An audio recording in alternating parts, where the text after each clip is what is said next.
Hi all ಎಲ್ಲರಿಗೂ ನಮಸ್ಕಾರ. Welcome to my YouTube channel. ಎಲ್ಲರೂ ಹೇಗಿದ್ದೀರಾ? ಎಲ್ಲರೂ ತುಂಬ ಚೆನ್ನಾಗಿದ್ದೀರಾ ಅಂತ ಅಂದ್ಕೊಂಡು ಇವತ್ತಿನ ವಿಡಿಯೋನ ಶುರು ಮಾಡ್ತಾಯಿದ್ದೀನಿ. ಇವತ್ತಿನ ವಿಡಿಯೋದಲ್ಲಿ ನಾವು ಒಂದು ರುಚಿಯಾಗಿರೋಂತಹ ಸಾಂಬಾರು, ಇಕ್ತದ ಬೇಳೆ ಸಾಂಬಾರು ಮಾಡೋದು ಹೇಗೆ ಅಂತ ನೋಡೋಣ. ಇಕ್ತದ ಬೇಳೆ ಸಾಂಬಾರು ಅನ್ನಕ್ಕಾಗಿರ್ಬೋದು, ದೋಸೆಗೆ, ಚಪಾತಿಗೆ, ಪೂರಿಗೆ ಎಲ್ಲದಕ್ಕೂ ಅಷ್ಟೇ ತುಂಬ ರುಚಿಯಾಗಿರುತ್ತೆ. ಒಳ್ಳೆ ಕಾಂಬಿನೇಷನ್ ಆಗಿರುತ್ತೆ. ಈ ರೀತಿಯಾಗಿ ಸಾಂಬಾರು ಮಾಡ್ಕೊಂಡು ತಿಂತಾಯಿದ್ರೆ ಮನೇಲಿರೋರು ಎಲ್ಲರೂ ಇಷ್ಟಪಟ್ಟು ತಿಂತಾರೆ. ಪದೇ ಪದೇ ಮಾಡಿಸ್ಕೊಂಡು ತಿಂತಾರೆ. ಬನ್ನಿ ಇವಾಗ ತುಂಬ ಟೇಸ್ಟಿಯಾಗಿರೋಂತಹ ಇಕ್ತದ ಬೇಳೆ ಸಾಂಬಾರು ಮಾಡೋದು ಹೇಗೆ, ತುಂಬ ಕಮ್ಮಿ ಟೈಮಲ್ಲಿ ಮಾಡೋದು ಹೇಗೆ ಅಂತ ನೋಡ್ಕೊಂಬರೋಣ.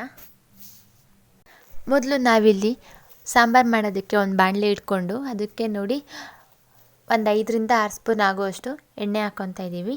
ಎಣ್ಣೆ ಸ್ವಲ್ಪ ಬಿಸಿ ಮಾಡಿದ್ದಾದಮೇಲೆ ಅದಕ್ಕೆ 1-2 ಈರುಳ್ಳಿನ ಈ ರೀತಿಯಾಗಿ ದಪ್ಪ ದಪ್ಪ ಸೈಜಲ್ಲಿ ಕಟ್ ಮಾಡಿಕೊಂಡು ಹಾಕ್ಕೊತಾ ಇದ್ದೀವಿ. ಈರುಳ್ಳಿ ಅಷ್ಟೇ ಚೆನ್ನಾಗಿ ಫ್ರೈ ಆಗಬೇಕು ಎಣ್ಣೆಲಿ. ನೋಡಿ ಇವಾಗ 1-2-3 ನಿಮಿಷ ಈರುಳ್ಳಿನ ಚೆನ್ನಾಗಿ ಎಣ್ಣೆಲಿ ಫ್ರೈ ಮಾಡಬೇಕು.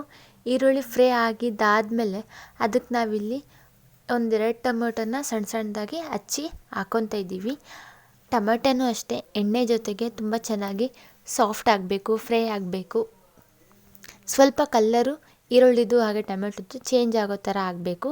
ಅದಾದಮೇಲೆ ನಾವಿಲ್ಲಿ ಕಾಳು ಹಾಕ್ಕೊತಾ ಇದ್ದೀವಿ. 5-6 ಅವರು ಇಲ್ಲಾಂದರೆ ಓವರ್ ನೈಟು ನಾವು ಅವರೆಕಾಳನ್ನ ನೆನೆ ಹಾಕ್ಬಿಟ್ಟು ಅದನ್ನು ಸಿಪ್ಪೆನ ಇತ್ತಿಕ್ಸ್ಬಿಟ್ಟು ಇಟ್ಕೊಂಡಿದ್ದೀವಿ. ಆ ಇಕ್ತದ ಬೇಳೆನೂ ಹಾಕ್ಕೊತಾ ಇದ್ದೀವಿ ಅವರೆಕಾಳನ್ನ. ಅದನ್ನು ಅಷ್ಟೇ ಎಣ್ಣೆಲಿ ಚೆನ್ನಾಗಿ ಫ್ರೈ ಮಾಡ್ಕೋಬೇಕು. 5-6 ನಿಮಿಷ ಆದರೂ ಕಾಳನ್ನ ಫ್ರೈ ಮಾಡ್ಕೋಬೇಕು. ನೋಡಿ ಈ ರೀತಿ ಆಗೋವರೆಗೂ ನಾವು ಕಾಳನ್ನ ಫ್ರೈ ಮಾಡ್ತಾನೆ ಇರಬೇಕಾಗಿರುತ್ತೆ. ಇವಾಗ ಇದು ಸ್ವಲ್ಪ ಚೆನ್ನಾಗಿ ಫ್ರೈ ಮಾಡಿದ್ದಾದಮೇಲೆ ಇದಕ್ಕೆ ಮಸಾಲೆ ರೆಡಿ ಮಾಡ್ಕೋಬೇಕು.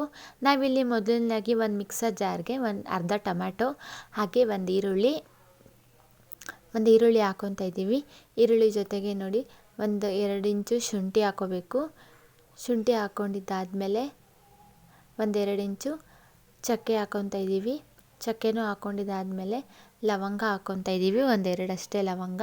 ಹಾಗೆ ಕೈಯಲ್ಲಿ ಒಂದು ಇಡಿ ಆಗುವಷ್ಟು ಬೆಳ್ಳುಳ್ಳಿ ಹಾಕ್ಕೊತಾ ಇದ್ದೀವಿ.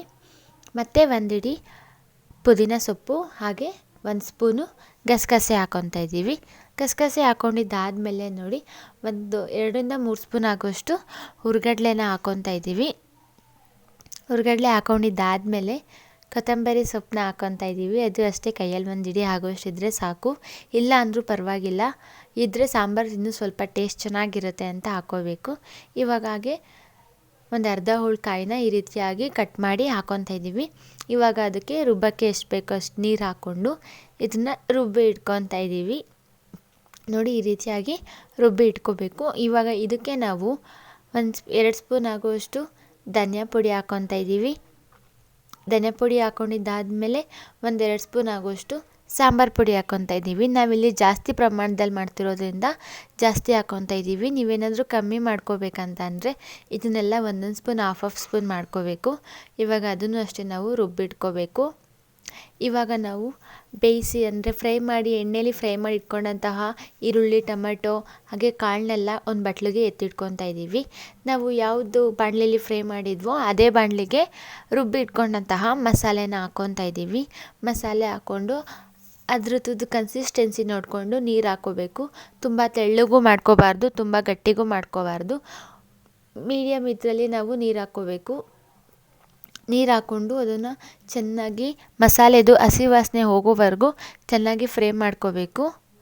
ಇವಾಗ ಅದಕ್ಕೇ ಅಷ್ಟೇ ರುಚಿಗೆ ತಕ್ಕಷ್ಟು ನೋಡಿಕೊಂಡು ಉಪ್ಪು ಹಾಕ್ಕೊತಾ ಇದ್ದೀವಿ. ನೋಡಿ ಇವಾಗ ಸಾಂಬಾರು ತುಂಬ ಚೆನ್ನಾಗಿ ಕುದಿ ಬರ್ತಿದೆ.